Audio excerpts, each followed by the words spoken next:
It's long been assumed that it was only as humans became more intelligent as a species that we developed complex emotional responses. But archaeologists have uncovered evidence that suggests our so-called hominid predecessors chose to bury their dead around 100,000 years before humans adopted this behaviour. While this is a fundamental shift in our understanding of human evolution, some scientists have cautioned against rushing to conclusions about our ancient ancestors. Chantal Hartle reports. The South African-based American explorer Lee Berger has been described as a paleontology action hero. He announced the discovery of a new hominid species in 2015 in an underground cave near Johannesburg, a tree-climbing Stone Age ancestor known as Homo naledi. At the time, Berger's suggestion that they could have deliberately buried their dead had a mixed reaction from scientists. Homo naledi had a brain roughly a third of the size of a human's. He and his team have now found a burial site in the same cave system with the species' remains. And above the graves, researchers found symbols carved into the walls believed to date from 330,000 years ago. This predates the oldest known Homo sapien burials by at least 100,000 years. Berger said he couldn't quite get over this remarkable discovery. For the first time, a non-human that makes meaning-making symbols carved into the wall above graves of its own, hundreds of thousands of years before humans did. It goes against everything that hundreds of years of humans trying to understand why we're so special. I can tell you this, Homo naledi tells us we're not that special. So what might this tell us about the emotional responses of our early ancestors? Professor Penny Spikins from the University of York specialises in human behaviour. Care, collaboration, emotional awareness, these social relationships are what's really fundamental to being human. These were humans stripped back to the bare basics because of their tiny brains. And those bare basics were all about emotions. And they're probably, therefore, right at the heart of our evolutionary story and perhaps well before intellect. Some experts, though, are more cautious. Lee Berger has previously faced accusations of lacking scientific rigour.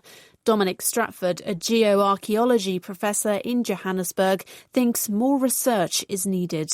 Hypotheses that were put forward were also quite exceptional. So, for instance, that Homo naledi might have been deliberately buried and deposited in the chamber would be exceptional. I'm sceptical at this point because I'm not sure that they've accounted for every other potential process that's brought these bones together. Lee Berger and his team are continuing to study Homo naledi, whether it existed closer in time to humans than previously thought, and if there's any DNA preserved in the bones found in the cave. Chantal Hartle. A hoard of coins hidden under a stone fireplace in Scotland has been found after 330 years. They're believed to have belonged to a Highland clan chief murdered in the massacre of Glencoe in 1692. The coins were discovered by an archaeology student on her first ever dig. Our Scotland correspondent Alexandra Mackenzie reports. The archaeology team from Glasgow University said this was the first major excavation in Glencoe. The dig focused on scattered rocks, believed to have been the MacDonald clan chief's summer house. More than 300 years after he died in the Glencoe massacre, an archaeology student taking part in her first ever dig found the hoard. The University of Glasgow said the discovery contained 36 silver and bronze coins, dating from the late 1500s to the 1680s, including pieces from the time of Queen Elizabeth I and King Charles I. It's thought the hoard was hidden just before or during the Glencoe massacre for safekeeping. A number of other artefacts were also discovered at the site, including a musket and fowling shot, pottery from across Europe and a powder measure. Alexandra Mackenzie. Archaeologists say their discovery of a wooden structure that's almost 500,000 years old could change our understanding of early human life. Ancient logs that are carved and overlapping were unearthed from the banks of a river in Zambia. The research by teams from Liverpool and Aberystwyth universities here in the UK, published in the journal Nature, suggest Stone Age people built what may have been shelters. Here's our science correspondent, Victoria Gill. Prehistoric wooden artefacts are rare because wood rots away. But at this site, pieces of wood were trapped in a riverbed, waterlogged and essentially pickled for millennia. Archaeologists found tools, including wedges and tapered digging sticks, but most significant were two large logs laid out at right angles to each other, as Professor Jeff Duller from the University of Aberystwyth explains. One's lying over the other, and both pieces of wood have had notches cut into them. And you can clearly see those notches have been cut by stone tools, and it makes the two logs fit together and allows these to become structural objects. And that's really exciting to think that at this time people were building structures. Dating layers of sediment grains the wood was buried in revealed that the timber was about 476,000 years old. The smaller log is 1.5 meters long, so the structure these ancient people were building is likely to have been substantial, perhaps a platform or a shelter. The researchers didn't find bones at the site, so they don't know what species of early human made the structure. These logs are much older than the earliest modern human or Homo sapien fossils, but Professor Duller says that doesn't rule out our own species. It's possible it is Homo sapiens, and we just haven't discovered fossils from that age. But equally, it could be Homo erectus, Homo naledi. There were a number of hominin species at that time in southern Africa. The wood was brought to the UK for analysis and preservation. It's stored in tanks that mimic the waterlogging that preserved it so beautifully for 500,000 years. But it'll soon be returned to a museum collection in Zambia to go on display. Victoria Gill reporting. College in the Irish capital Dublin is renowned throughout the world for its collection of medieval manuscripts. The most famous is the Book of Kells, an illuminated manuscript containing the 4 biblical New Testament Gospels. But the library is also home to at least 600 other precious medieval manuscripts, dating from the 5th to the 16th centuries and with origins across Western Europe. On Thursday, a project was launched to put the manuscripts online so that the public could have free access to them. 60 of the manuscripts have now been digitised into about 16,000 high-quality images. Paul Henley spoke to Estelle Gittings, the manuscript curator at the Library of Trinity College. She sent him some of the images to look at, so he began by asking her about the language of the manuscripts that he found hard to decipher.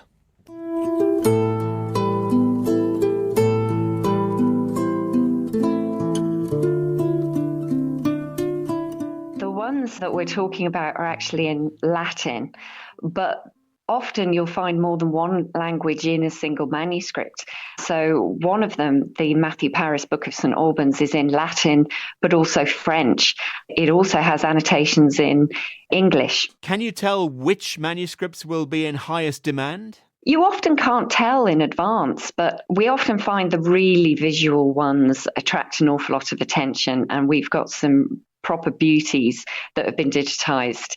So we have a lot of images of medieval people working, we have medieval kings, but then ordinary people as well. Lots of animals, lots of beautiful, colourful images of animals. But then we've also got a lot of manuscripts that are less decorative, but they are really informative for how people lived their everyday lives in the medieval period. So not just religious writing, we're talking about medicinal recipes. What else? That's right. There are religious books. There's very lavish books made for very important, very rich people. But then there are also collections of much smaller, really useful texts that would be important for, say, a religious community. But then there's also dictionaries. In some other books, they've been reused. So you will find recipes. You'll find recipes or cures for ailments. So if someone has a sore mouth or a sore back, for example, we've got cures for that. We've also got one for the plague, which is really quite interesting. Tell me about that.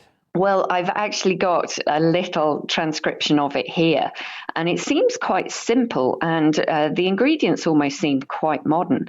And it reads, walnuts blanched in warm water, then take a quantity of rue, which is a herb, and an equal quantity of bay leaf. Beat together, put into a fig, and then eat it. And that's apparently to ward off plague. So that sounds really doable. Not quite convincing either. There's advice on the benefits of eating cheese, I hear. There is. In another one of the manuscripts, there's a text on the medicinal properties of cheese, but then it's bound within a volume with lots of other little texts. And another one of them actually has a cat's paw print where a cat has walked over the manuscript whilst the scribe was either writing it and the cat wanted his attention, or somebody had left it open when they were reading it. Not all these manuscripts originate in Ireland. Some are from the Netherlands, Italy. How did Trinity College Dublin end up having them? Trinity College Dublin was founded in 1592 by Elizabeth I, and there was a library pretty much since it was founded. And there were a number of people who were involved in the setting up of the college who were buying books at the time. And a lot of these books would have been in circulation after the Reformation. So after, in particular in Britain, after the monasteries were all closed down, there was a big book trade and people were buying for universities like Oxford and Cambridge and Trinity College Dublin. Estelle Gittings from Trinity College Library in Dublin. The last meal of a 75-million-year-old tyrannosaur has been revealed by scientists. The hind legs of two baby dinosaurs. Well, scientists at the Dinosaur Provincial Park in Alberta, Canada, say the preservation of the animal and of the small, unfortunate creatures inside it shines new light on how these giant predators lived and ate. Our science correspondent, Victoria Gill, reports. This young Gorgosaurus, a large tyrannosaur and a close cousin of T-Rex, has been preserved for 75 million years with its last meal fossilised in its gut. Experts at Canada's Royal Tyrrell Museum of Paleontology, where the fossil's been studied, noticed small toe bones poking through its ribs. Closer examination and more careful preparation revealed that these were actually two sets of hind legs belonging to two baby bird-like dinosaurs called chitapas. One of the lead researchers, Dr. Darla Zelenitsky, says this is a unique insight into how juvenile tyrannosaurs would have hunted. I think what was really interesting about this teenage Gorgosaurus, if any of us have teenagers out there, it seems to be a very particular eater. It didn't eat the rest of the carcasses of these two prey items. Only the hind legs were eaten. So this teenage Gorgosaurus seems to have had an appetite for drumsticks of this chitipas. The scientists say the fossil is a glimpse of how dramatically tyrannosaurs changed as they grew, from slender, agile hunters that chased small prey and bit through them, to the burly, powerful animals whose jaws were able to crush the bones of larger dinosaurs. Victoria Gill. Still to come. The last surviving Frenchman to take part in the D-Day landings during World War II has died. Léon Gautier was 100 years old. He was part of an elite French commando unit that waded ashore into German-occupied northern France alongside US, British and other Allied forces. The D-Day landings on June 6, 1944, were the largest amphibious wartime operation ever. Thousands died on the first day alone, but the attack established a foothold in Normandy that helped to reverse the Nazis' domination of Western Europe, eventually resulting in their defeat. With a look back on the life of a French hero, here's Charles Haviland. Léon Gautier, born in Rennes in Brittany, enlisted in the French Navy as a teenager soon after the Second World War began, escaping to Britain months later. Becoming part of the Free France movement in London, he fought in Congo, Syria and Lebanon and joined the unit of Marine riflemen known as the Kiefer Commandos. Trained in the Scottish Highlands, they became the only French fighters to participate in D-Day. He would recall how a British commander let them disembark from their landing craft before everyone else, in a symbolic recognition that the French were reclaiming their homeland. During the 80-day Battle of Normandy that followed, Gautier's unit lost more than half its forces. He would later denounce war because, as he put it, you kill a man who's done nothing to you. I think the first thing is to preserve peace. Do what it takes to keep the peace. Because war is a misery. It ends with widows and orphans. War is a misery. Despite his terrible war memories, for his final decades, Léon Gautier made his home at Ouistreham on the Normandy coast, just a few hundred metres from the German bunker that had directed fire at the beach where he'd landed. On his death, the mayor called him a local hero and an ardent defender of freedom. Charles Haviland.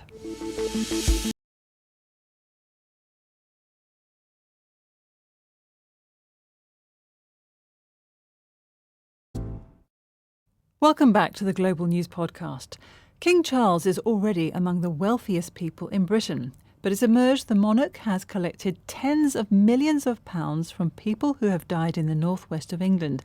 This is because of a centuries-old scheme which means the assets of people without a will or known next of kin goes to the king through his hereditary estate, the Duchy of Lancaster. A similar scheme operates in Cornwall in southwest England through his son Prince William's estate. Norman Baker is a former Member of Parliament who wrote a book about how the royal family spends public money. My colleague, Nick Eardley, has been speaking to him about the story reported by the Guardian newspaper here in the UK. This scheme has been going for centuries. It's a feudal scheme that really should have been abolished a century ago. What happens is if somebody dies without a will in the Duchy of Lancaster, then that money or their estate goes to King Charles. And similarly, if someone dies without a will in the Duchy of Cornwall area, then their estate goes to the Prince of Wales. This is an extraordinary feudal arrangement that should have been dealt with centuries ago. And we're talking about quite a lot of money here, aren't we? Tens of millions of pounds.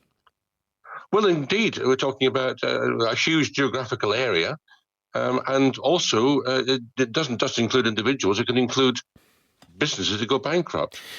Now, the reason The Guardian are reporting on this today is because they've seen documents suggesting that that money's not all going to charity, that some of it is going to renovate property, which is then rented out for a profit. Is the problem the principle of the whole thing, or is it how the money's being used? Well, the principle itself is absurd and should have been dealt with centuries ago. But I mean, what we saw in World War II was that George VI was benefiting from soldiers dying who had been residents in the Duchy of Lancaster, and their money was going to him personally. After the Second World War, the royals then said that they would change the arrangements, and the money which accrued through the Duchy of Lancaster's curious intestate arrangements would be used to give to charities. Well, you know, that's what we believed, and I believed as a royal author, was actually happening. The Duchy of Lancaster have responded to this story and said that the money King Charles has agreed should be used primarily to support local communities, protect the sustainability and biodiversity of the land, and preserve public and historic properties across the Duchy of Lancaster estates. They're essentially arguing that this is about keeping important buildings for future generations. Yeah, King Charles's buildings, which will increase the value of those buildings and the rental value that can be derived from them, going straight into King Charles's his own properties and his own assets. So what's your view on what should happen now? How should this be reformed or just scrapped completely? Of course it should be scrapped. It's got no place in the 21st century, this sort of ludicrous feudal arrangement. The royal family over the years has been very, very keen to minimise what they spend personally and to maximise the amount of money they get from the public purse. 7.9 million was the civil list allocation in 2011. Last year, the sovereign grant, its replacement, gave them 86.3 million, a huge increase. They continue to be exempt from inheritance tax. The Duchy of Lancaster and Duchy of Cornwall pay no corporation tax or capital gains tax, although they class themselves as private estates. Everywhere you look, they are seeking to gain money from the public purse. And Parliament, through the Public Accounts Committee, should instigate a proper and thorough investigation of royal finances and royal wealth. Norman Baker speaking to the BBC, and the Duchy of Lancaster said that on accession to the throne, His Majesty the King reaffirmed that money should not benefit the sovereign's private income, but should be used primarily to support local communities, protect land and preserve public and historic buildings. One of Emperor Napoleon's distinctive hats has sold at auction in France for almost €2 million, 3 times the original estimate. The black felt bicorn dates back to the early 19th century, as Danny Eberhardt reports. It was an auction, low in tat, high in hat. Nous sommes à 1 500 000 en salle, 1 500 000 pour le chapeau de Napoléon.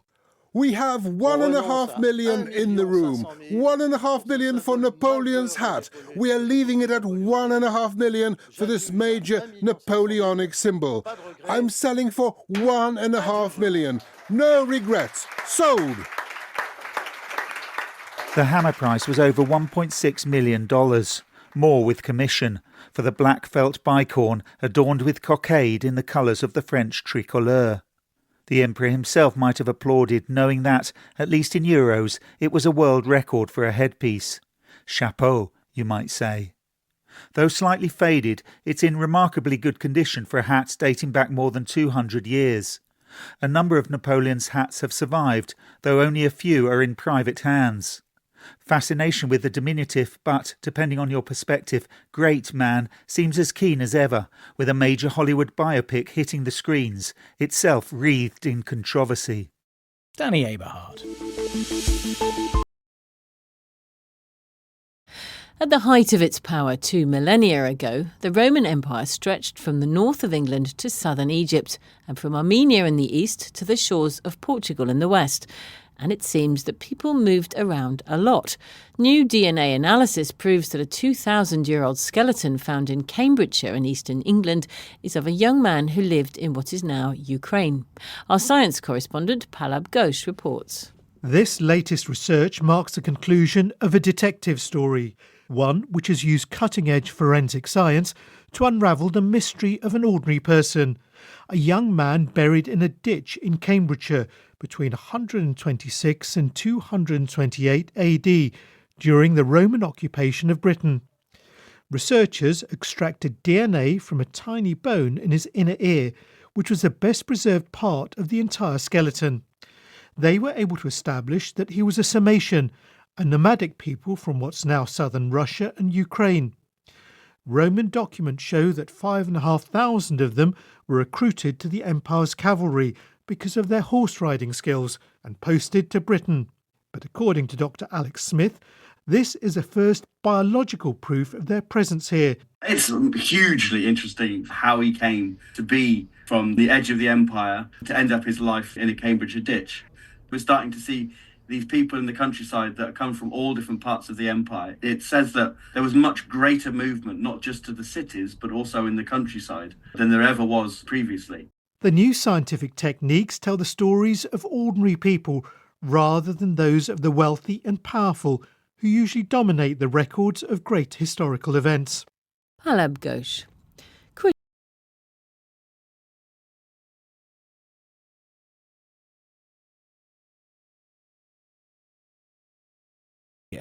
She's known as Juanita, or the Inca Ice Maiden, the mummy of a young woman thought to have been sacrificed in a ritual 500 years ago in what is modern-day Peru.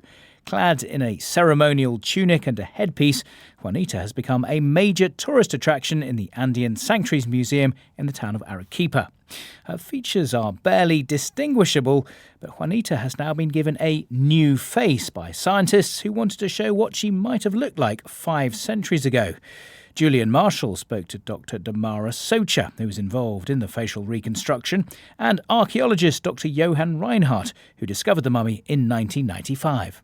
I didn't think they would be able to make a reproduction of such a quality of being alive. That's a special kind of craftsmanship in which you can create sort of a living presence. So I never really expected to be able to look in her eyes, for example, and think that this person could simply start talking. And it's quite a haunting image, the idea that it's looking at you across 500 years. The idea behind it was to try and have this pensive look on her face as she's about to await her fate. She knew that it was meant to be a great honor, but of course you're also in a situation that she would have never been in before. She's on the summit of a 21,000-foot peak, must have been feeling the altitude and so forth, but certainly considering that she was about to die, she would be looking out rather pensively, and that's what the sculptor, Oscar Nielsen, was trying to get that sort of effect across. Why was she being sacrificed all those years ago? Well, we don't know the exact reason, but we know there are several reasons for doing the human sacrifice. This could follow, for example, the death of an Incan emperor. In general terms, this royal sacrifice was done at times of extreme stress In the case of Anpato, where we found this woman, we know that there was a volcanic eruption that had taken place just before the Incas made sacrifices there. And we also know that it had to have been free of ice when they constructed her burial on a summit ridge. And that could only happen with extreme climate change. Would she have been drugged? We know that she had been chewing coca leaves. Dr. Socha, how were you able to get such a faithful reconstruction of this young woman's face? In this case, we use the Manchester technique that is based on the reconstruction first of the muscles and then of the soft tissues. And this involved skull measurements, DNA studies, ethnological characteristics. We made the computed tomography of her so we can have the model of her skull, and then we printed so Oskar Nielsen could work directly on the replica. In the case of Juanita, we have the information about her hairstyle, for example, that we could recreate. We cooperation with the Center of Traditional Textiles from Chinchero in Cusco. And they made handmade textiles, the replica of the original ones. So we try to have all components to have this reconstruction much close to true as possible. And of course, I should point out that she has a cloak draped over her shoulders. That's what you're talking about. That has also been made for her. The cloak and the headdress. Doctors Damara Socha and Johan Reinhardt talking to Julian Marshall.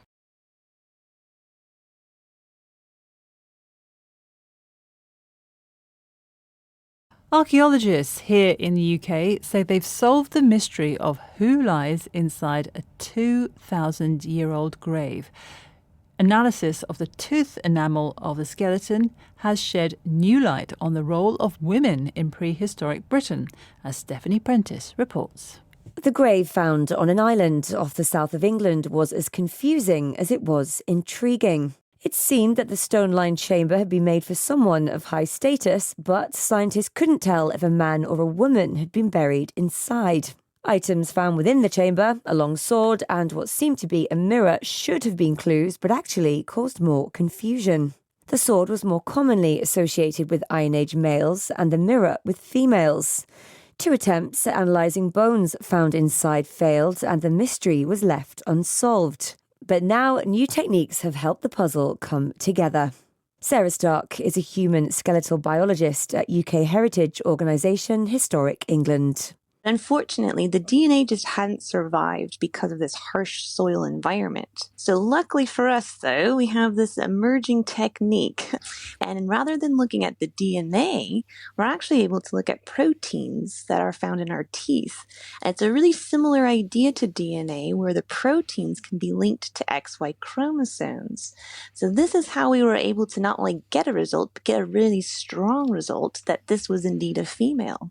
The grave and the items inside belonging to a female have made researchers reimagine the role of women during the Iron Age and say some of them had a leading role in warfare at the time and probably used mirrors to signal during raids on other communities.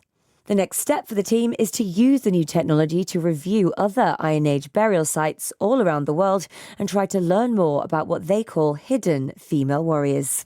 Stephanie Prentice. And that's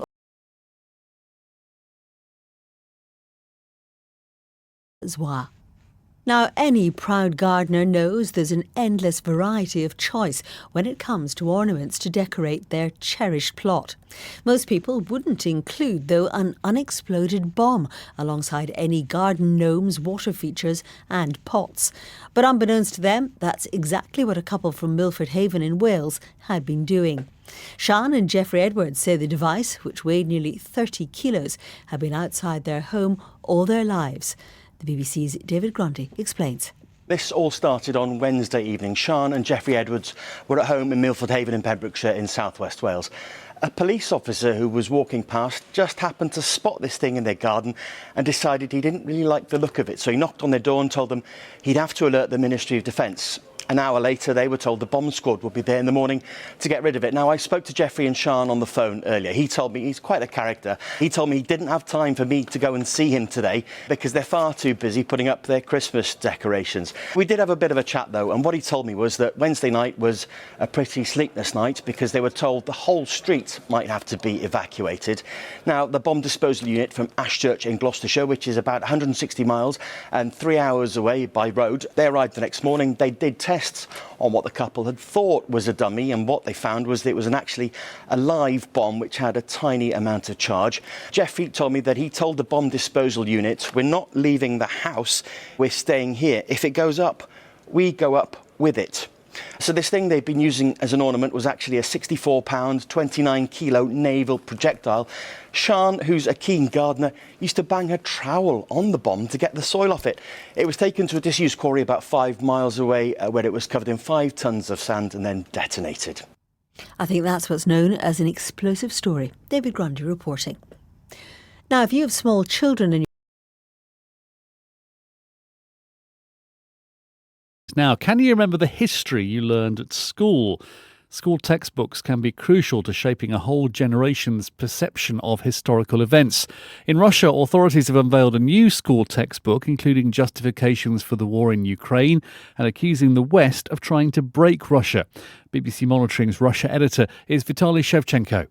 The book presents Russia's history as a centuries-old struggle between Russia and aggressive West. And essentially, it's an example of how history is being weaponized in Russia because past events, real or imaginary, are being used to justify the current government's policies, such as the war on Ukraine. To give you one quote that I think kind of encapsulates the thrust of what the textbook says about Russia's most recent history. It argues that if President Putin had not started his so-called special military operation against Ukraine, this would have possibly been the end of civilization on planet Earth.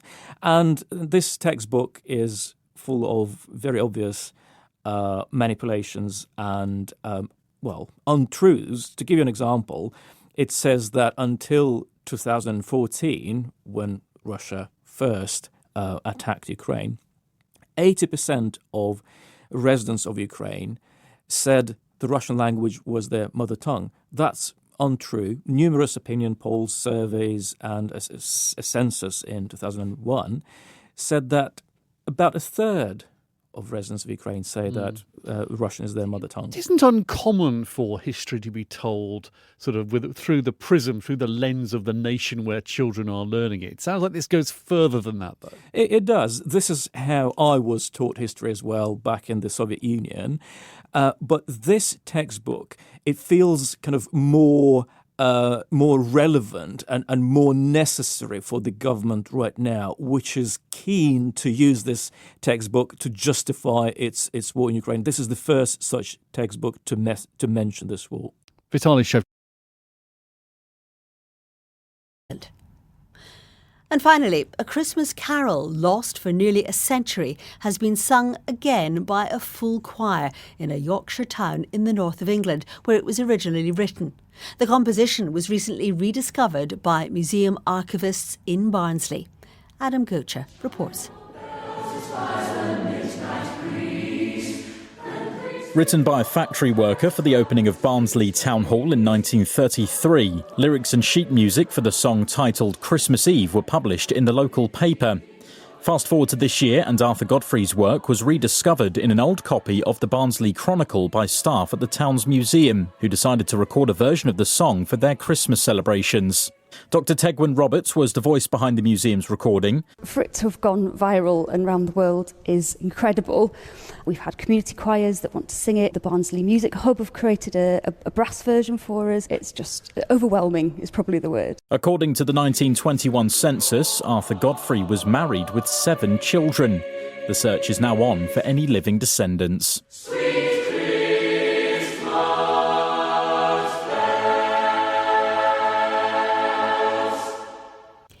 Adam Goetcher reporting.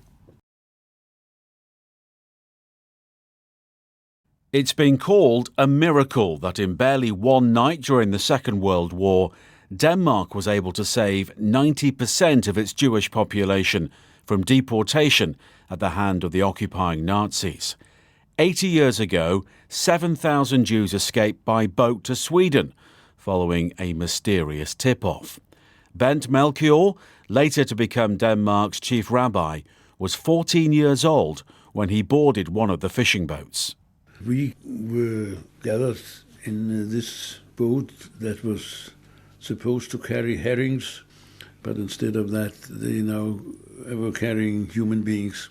You can imagine that people started to be sick there in the boat, and we were hiding underneath so that nobody should see that there were so many people on board. So every minute was like an hour. Shortly before the planned deportation, a warning was given by a chief rabbi. There will be no prayers today. Pack your bags and find a way to disappear. It was this moment that inspired the author Alexander Bodin Safir to pen a play. It will receive its first ever reading in Denmark this week. Safir described the unique warning his own grandfather received to the BBC's Johnny Diamond. He was working as a tailor in his brother-in-law's shop, and in walked a high-ranking German official. He told my grandfather, my brother-in-law, that they needed to get out and get out as quickly as they could. And it wasn't until many years later that an additional wrinkle to that story really spurred me on.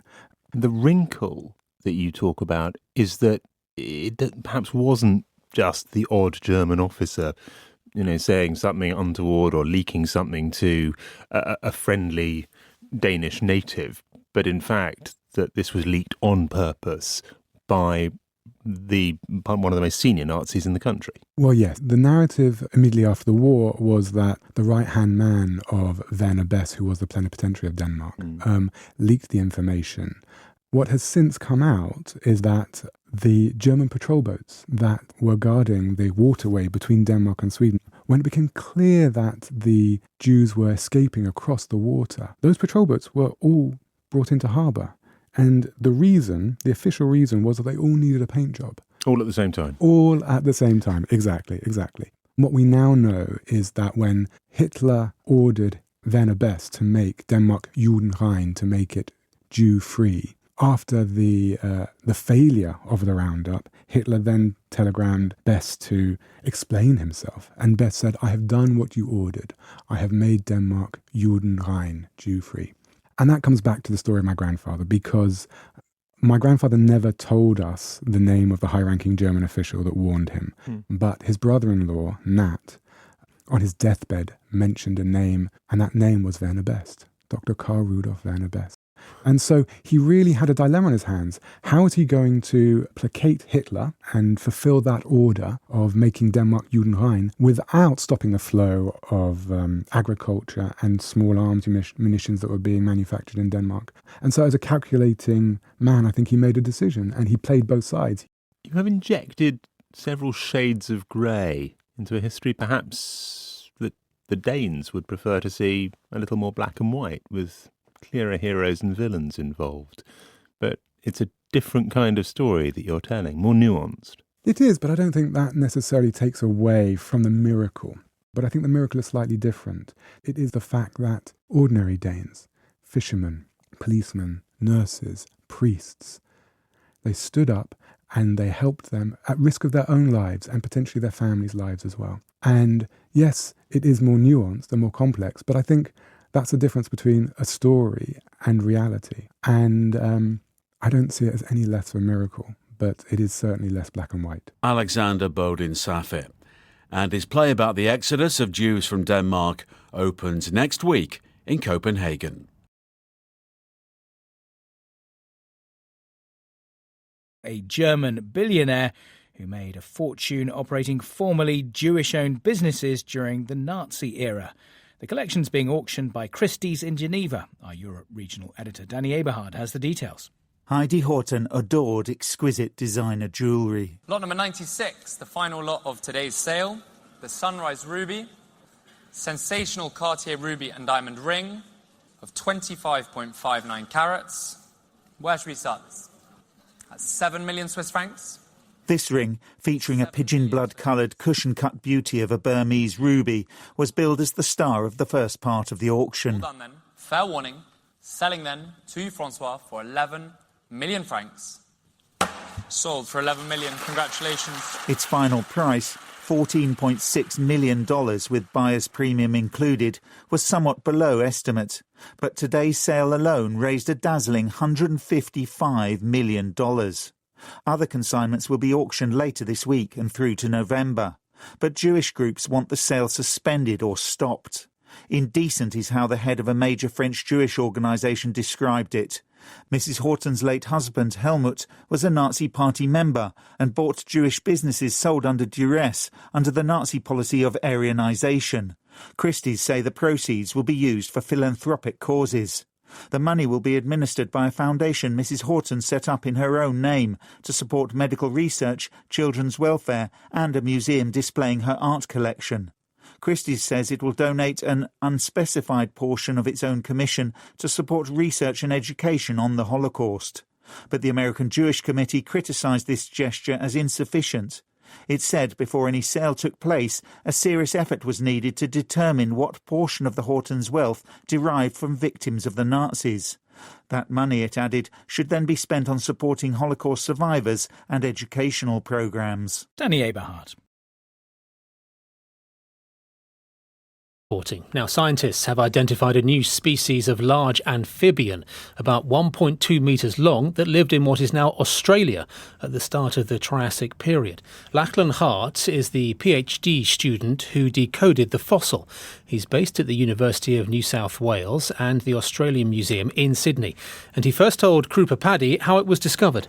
Back in 1997, a retired chicken farmer who was living on the central coast of New South Wales bought some rocks from a local quarry to build a retaining wall for his garden at his property. And as he was turning over one of the stones and hosing it off, this amazing fossil appeared underneath it. Why has it taken so long to identify it? Simply because there hasn't been somebody who's had enough time and patience to do so. So it's a big part of my PhD project. And so I've been pondering about this thing for about 4 years. Yeah, I mean, I have to say, you first encountered this fossil as a child. Yeah, so obviously the man who found the fossil alerted the Australian Museum, which is based in Sydney, and they had a few experts look at it, but it was just coincidence that at the same time there was a touring exhibition called the Dinosaur World Tour. And so they decided to put this fossil on display at that Dinosaur World Tour stop in Sydney. And yeah, I went there with my family, my parents and my little brother, and I saw the fossil for the first time then when I was 12 years old. From the data we have, what can we understand about what this amphibian looked like when it was alive? It was rather large, especially for its time. It looks a bit like a cross between a crocodile and a giant salamander. It's got a quite rounded shaped head with lots of tiny little teeth inside and also two quite large tusk-like fangs. What more do we know about it? So it lived about 240 million years ago in what's now called the Sydney Basin. It was swimming in freshwater lakes and streams, hunting fish, more likely. And in terms of the significance of this discovery, it's quite the rare find, isn't it? It is. So in paleontology, we don't often find skeletons as complete as this one. So this one has the head plus most of its skeleton of its body, and it's also got soft tissue preserved, imprints of its skin and fatty tissue around the outside of its body. And does it give us a better understanding of evolution? Is it some kind of missing link, perhaps? Not a missing link per se, but what it does tell us is that these amphibians were growing to considerably large sizes immediately after what's called the end Permian mass extinction event. The end Permian mass extinction event was the greatest mass extinction in Earth's history. Over 80% of all living things were wiped out. Temnospondyls managed to survive, and there was a theory that there should have been larger ones hanging around, especially in Australia, early on after this extinction event. But this new discovery has cemented that theory. Can I just confirm it's got a name now? It does. So one of the great fun things about being a paleontologist is we get to name new species that we work on. So the name of this animal I've given is Arena erpeton supinatus. So Arena erpeton translates from Latin into sand creeper. And the supinatus part refers to the fact that it's lying belly up. So we can see parts of its chest bones and the underside of its head and its ribs and its spine, but we can't see the top of its head or its eyes. Lachlan Hart from the University of New South Wales in Australia.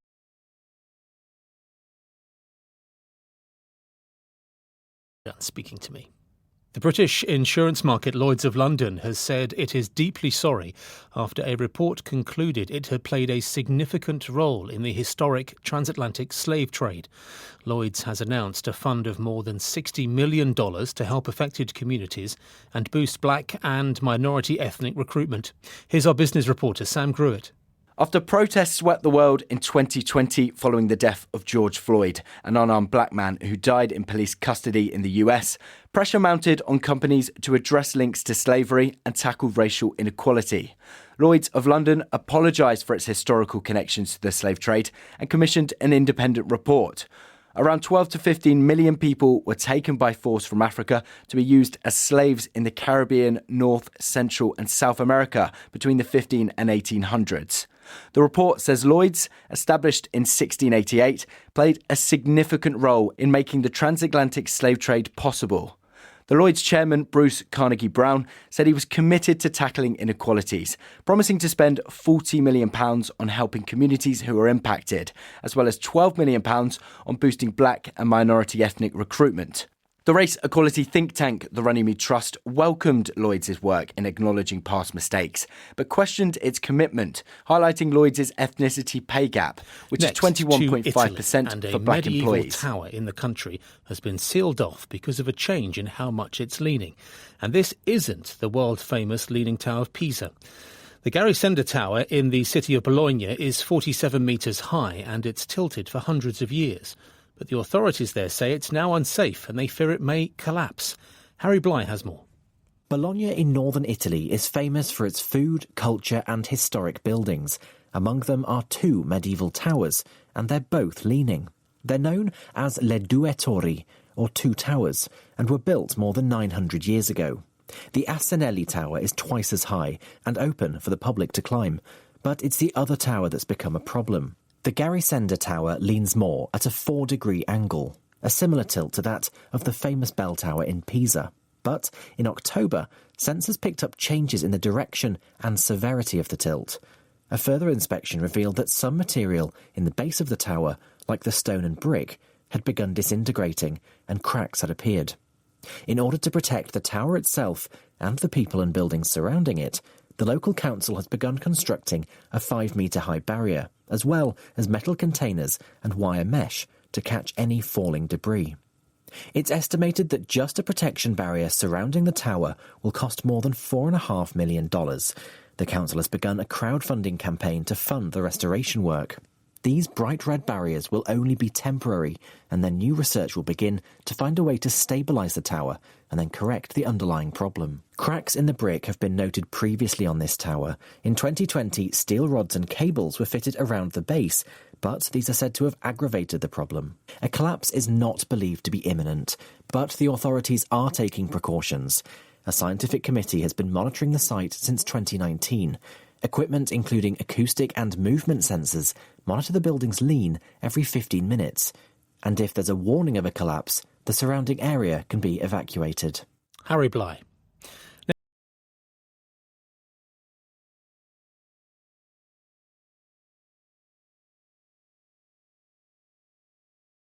Nero's theatre was a conundrum for many.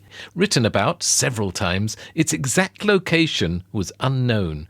In fact, only some glass chalices from the period had ever been turned up.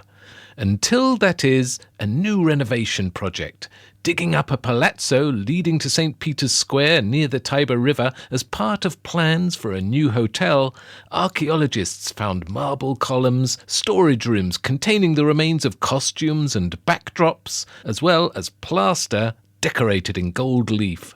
They're all signs of the kind of interests he had that ultimately made Nero Claudius Caesar Augustus such a bad emperor. He spent most of his time showing off on the stage as actor, poet and musician, and ended up killing many of those closest to him, including his mother and his wife, for disagreeing with him. And famously, Nero may well have been behind a fire that destroyed much of Rome. The myth of him playing a fiddle while it took place just symbolises how he was viewed. Nero was ultimately declared a public enemy, and fleeing Rome was forced to kill himself, apparently commenting at the time, "What an artist dies with me." It certainly all makes for a tale worthy of the stage, and experts say the discovery of his theatre may make that a reality. Either way, many of the pieces will end up in museums, while the ruins of the theatre will be catalogued and then reburied. Terry Egan.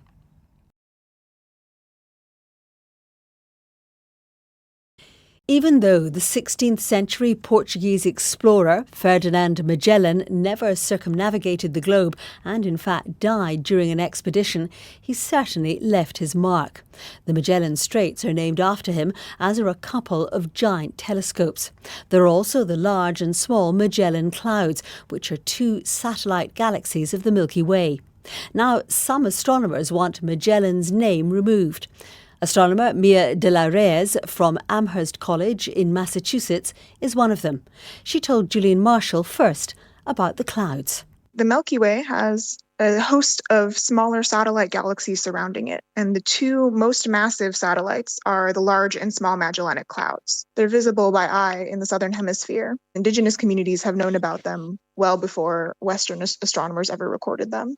He was the person who began the voyage that circumnavigated the globe. And along the way, one of the many things that was recorded were these two blobs in the night sky, these things that looked a bit like clouds. And so they eventually became known colloquially as the Magellanic Clouds. It is worth noting that this expedition was certainly not the first to even record these. There had been Western explorers and Arabic explorers prior to Magellan, where there are written records of these clouds. And they were just known as the clouds. And astronomers had a Latin scientific name for them, Nubecula Major and Nubecula Minor. As Latin fell out of favor, the colloquial term began taking over. But you and other astronomers want to get rid of Magellan from these galaxies. In astronomy, renaming things to honor scientific credit, that's not uncommon. The night sky is for everyone. And if that's the case, then we can perhaps do better than naming these galaxies in the sky that people around the world have known about for a long time. We can do better than naming them after somebody who not only didn't discover them, but who had a complicated legacy. Ferdinand Magellan was sailing on behalf of the Spanish crown, and his journey paved the way for Spanish colonization. He doesn't really deserve the scientific credit for these galaxies. And Magellan in particular was sort of a reprehensible character even at the time. There are records along his journey of him enslaving and murdering indigenous communities in multiple locations around the globe. What do we call these Magellanic Clouds from now on, or what do you think we should? That's a great question. So it's one that astronomers are discussing right now. So some folks have suggested Milky or Milky Way to retain the association of these galaxies with the Milky Way because they're satellite galaxies of our Milky Way, or naming them something like the Large Meridional Cloud or the Small Meridional Cloud. So meridional here means associated with the southern hemisphere. So it would be a more accurate descriptor of what these galaxies actually are. Mia de la Reyes speaking there to Julian Marshall. Reporting. Now let's end on something that's probably at the back of your wardrobe or maybe sitting by your front door. A pair of shoes that you just can't let go of. They're old, but you love them. Well, scientists have identified what they think are the oldest shoes ever found in Europe. A pair of woven sandals that are believed to be around 6,000 years old were found in a cave in Spain, and they survived because it's so dry. Here's Wendy Urquhart. The items were first discovered deep inside the cave in the 19th century, but scientists have only recently realised that they're much older than previously thought, 6,200 years old to be exact. Some parts of the sandals didn't survive, but the intricately woven esparto grass soles are still intact, and because they're small in size, they probably belonged to children and would have been kept on their feet with twisted or braided cords. But the shoes are not the oldest items that were found. Several esparto grass baskets were also discovered, and they date back 9,500 years to the Mesolithic period. 4 of them are in very good condition. Scientists are also examining the mummified bodies, stone stools, ancient boar's teeth and other artefacts that were also found in the cave. But it's the prehistoric shoes that are causing the most excitement. Until now, the oldest shoes found in Europe were made from grass and leather and were around 5,000 years old. They were discovered on the Italy-Austria border in 1991. So, don't throw your espadrilles away at the end of the summer. Who knows, they might last another few thousand years.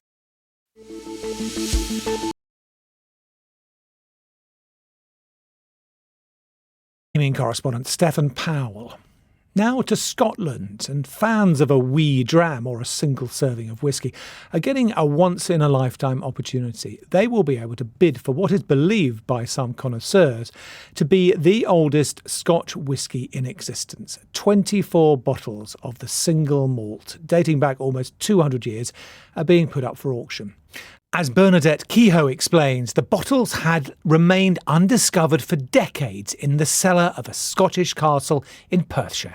It was an unassuming hiding place for the rarest of tipples, tucked away at the back of a shelf behind a cellar door at Blair Castle in Perthshire. Fortunately, the Victorian whisky distillers were meticulous in leaving a plaque, indicating it was produced in 1833. It may even have been sipped by Queen Victoria, who visited the castle a decade later, staying 3 weeks and developing, it said, a taste for a whisky and honey concoction. The current resident trustee, Bertie Troughton, couldn't believe what he'd stumbled across. On the shelf were these magical collection of dusty, kind of greeny blue bottles with this little shelf sign saying Blair Castle Whisky, cast 1833, bottled 1841. So I did what anyone would do in my situation, I think, and opened a bottle. I thought we had to immediately check that it was, still as good as the label suggested. Scientific testing proved the liquor's age. An expert taster described it as having medicinal characteristics without any pronounced peat smoke. 24 bottles will be sold individually in November. Others will be kept back to go on display at a new exhibition about the history of whisky distilling at the castle. Bernadette Kehoe. Now, a find in northern Kenya has uncovered what researchers believe is the oldest decisive evidence of humans practicing cannibalism. The new study in the journal Scientific Reports describes 9 cut marks in a shin bone fossil of a relative of Homo sapiens. It dates back 1.45 million years. Victoria Uwankunda spoke to Dr. Brianna Pobiner, a paleoanthropologist at the Smithsonian Museum of Natural History in the US and the author of the study. I'm interested in general about who ate who in the past. And sometimes that's what ancient people ate, and sometimes that's who ate ancient people. So I was interested in figuring out who might have ate our ancestors. And what did you find? This is very interesting. So on one fossil lower leg bone of an early human, the tibia, which is your shin bone between your knee and your ankle, on the back of it in one small patch, I found a series of short marks that as soon as I saw them, first of all, I was very surprised because they weren't what I was looking for, but I've seen lots of marks like this on fossil animal bones, and I knew immediately that they were marks from stone tools left by other early humans. And then what does that tell you about the tools and the time that these humans were there and eating each other? Well, it tells us that at this time, so this fossil is about 1.45, almost 1.5 million years old, that early humans seem to view each other as food. We certainly know that they were eating meat from all kinds of other animals, but also occasionally from humans, from other early humans. Was this just the way those humans were at the time, like what was in their makeup to just want to eat each other? Our interpretation is that they did it because they were hungry. So we don't have any evidence at this time that there's any kind of ritual or cultural activity, any special treatment of the dead, anything like that. So we think it was probably just somebody who was quite hungry and found some other person, other kind of early human that looked similar to them, maybe a little bit different, and decided that they would make a good meal. Have you been able to find out how we evolved then from the humans eating other humans to where we are today? Well, some humans still eat other humans today. There are some human groups that have ritual or cultural practices of cannibalism, sometimes honoring the dead, sometimes in times of warfare. And so there's lots of different kind of cultural reasons why some groups of humans engage in cannibalism today. So in that way, I guess we haven't changed that much. That was Dr. Brianna Pobener speaking to Victoria.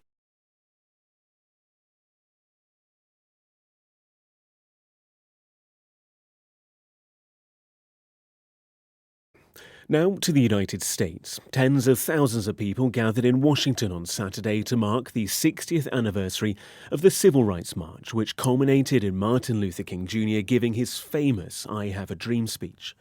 The pivotal moment in US history was remembered by members of his family, along with dozens of campaigners who'd gathered in the city. Our North America correspondent Peter Bowes listened to the speakers. No justice!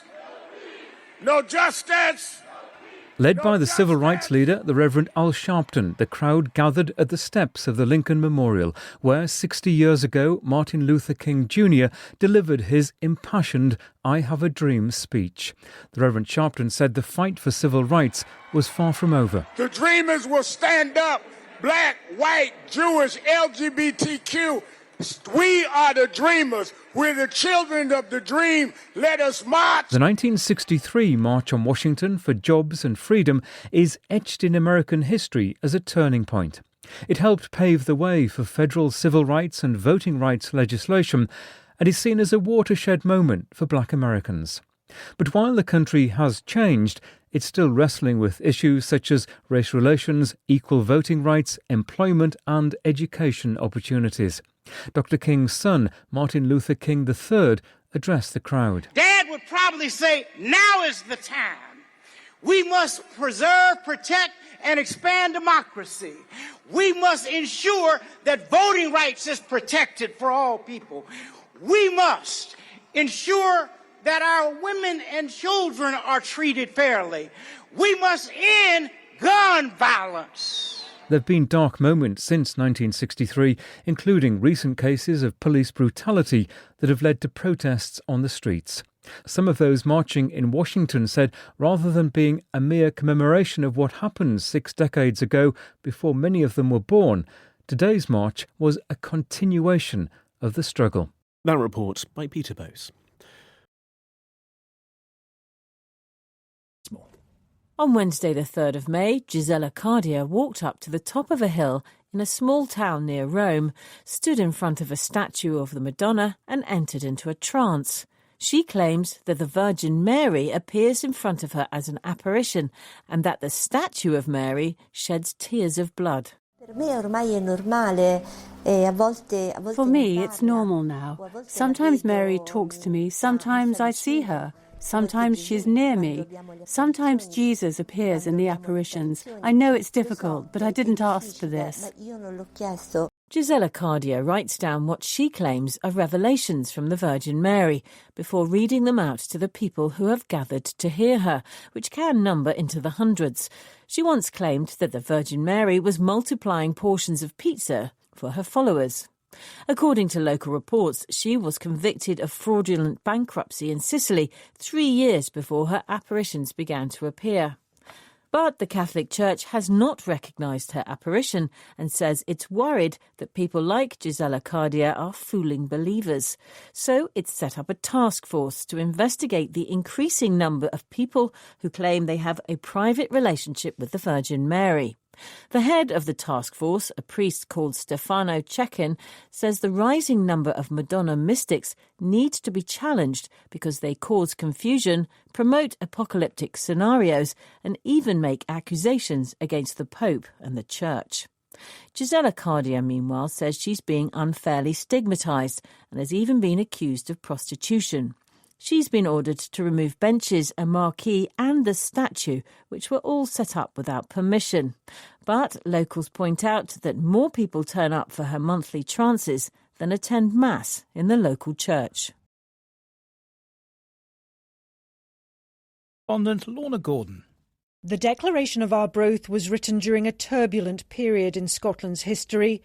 During the long War of Independence with England, Robert the Bruce had secured a win at Bannockburn, but remained unrecognised as Scotland's king.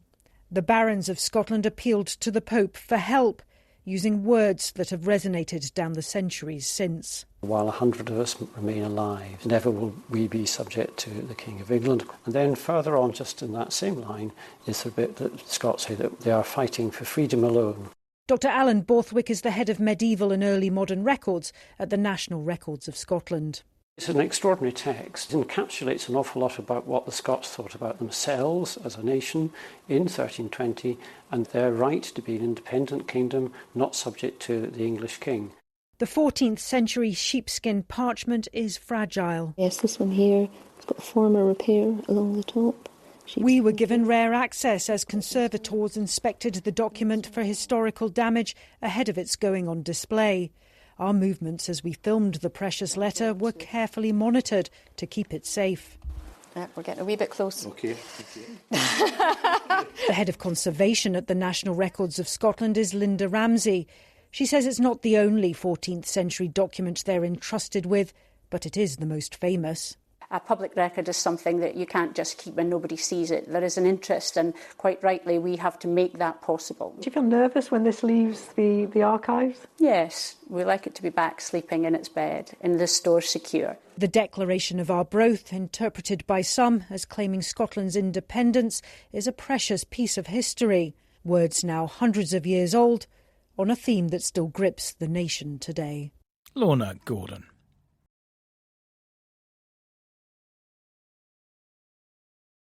Thousands of South African rugby fans have taken to the streets of the capital, Pretoria, to welcome home the nation's victorious rugby team. The Springboks beat New Zealand's All Blacks in Saturday's World Cup final in Paris to win the trophy for a record fourth time. The team has now begun a 4-day tour of the country on an open-top bus. Our Africa regional editor Richard Hamilton has this. There were scenes of wild jubilation as the open-top bus in green and gold, the colours of the Springboks, drove past the Union buildings in Pretoria, the official seat of government. From a balcony, the team and President Cyril Ramaphosa addressed the rapturous crowd. South Africa is suffering from power cuts, economic woes, corruption scandals and high unemployment. But this was a sign of hope for the Rainbow Nation. Just as it was when the team first won the World Cup in 1995 and were congratulated by Nelson Mandela, who had won the country's first multiracial elections a year earlier. In an interview with the BBC in 2015, the South African captain, Francois Pienaar, recalled that moment. When I walked up onto the podium and Mr. Mandela stuck out his hand and he said to me, and I still can't believe to today that he said it. He said, "Thank you, Francois, for what you've done for this country." And I wanted to jump over and give him a hug. But I said to him, "No, sir, thank you for what you've done for this country." Because if he didn't ask or tell the ANC and the black people in South Africa that this is our team, they're playing for us. We want team, we want country. Embrace them, then we wouldn't have had the support that we've had.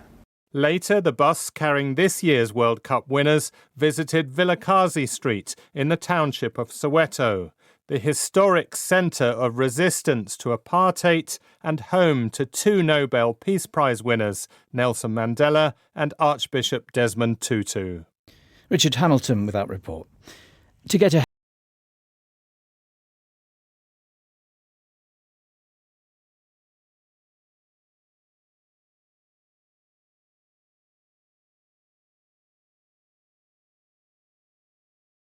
Bob Watson. The leader of a slave uprising on the island of Curaçao, a Dutch Caribbean settlement, is being formally rehabilitated by the Dutch government more than 200 years after he was killed. Tula was one of a group of 50 slaves who downed tools on the Kinaper plantation in 1795 and marched towards the island's capital to demand freedom. Anna Holligan is in The Hague and told me more about him. For centuries, he was depicted as a criminal by the Dutch authorities. Even in Curaçao, he was spoken of in a negative, derogatory way, because that's the way he was portrayed in the history books, in the Dutch teaching materials in schools, which were, of course, based on the Dutch education system. So, for example, in Curaçao, for a long time, if you were seen to be working too hard, then you were called a tula. It was only really in the 1980s that more and more people in Curaçao began to push for him to be recognised as a freedom fighter and a hero instead of a criminal. He was declared a national hero in Curaçao in 2010, and then he became a symbol of resistance, recognised as a symbol of resistance because he led this uprising. So he stood up against the oppressors. He went to his slave owner on the Canepa plantation, August 17th, 1795, refused to go to work, and then, along with the 50 others, they went round different plantations as they were on their way to the capital, and there they picked up thousands of more slaves, and then eventually there was a very bloody battle. He was captured, interrogated, convicted, and then publicly executed. And Anna, this is part of a wider move in the Netherlands to address its colonial legacy, isn't it? Exactly. Wide-ranging reckoning, Dutch state acknowledging and apologising for this slavery legacy. So we had an apology from the Prime Minister, I think it was last December. In the summer, King Willem-Alexander made a powerful speech. He said, of all the ways in which a person can be robbed of their freedom, slavery is surely the most painful, the most degrading, the most inhuman. And he said at the time he recognised how deep the wounds remain. So this move, the issuing of this decree, which we should say hasn't actually been issued yet because the weather was so bad on Curaçao, the ceremony was rained off before they could deliver the decree officially. But this is all part of trying to reframe the narrative, and the significance of Tula being reimagined historically means accepting that it wasn't the man that was wrong, it was the system of oppression that he rose up against. Anna Holligan.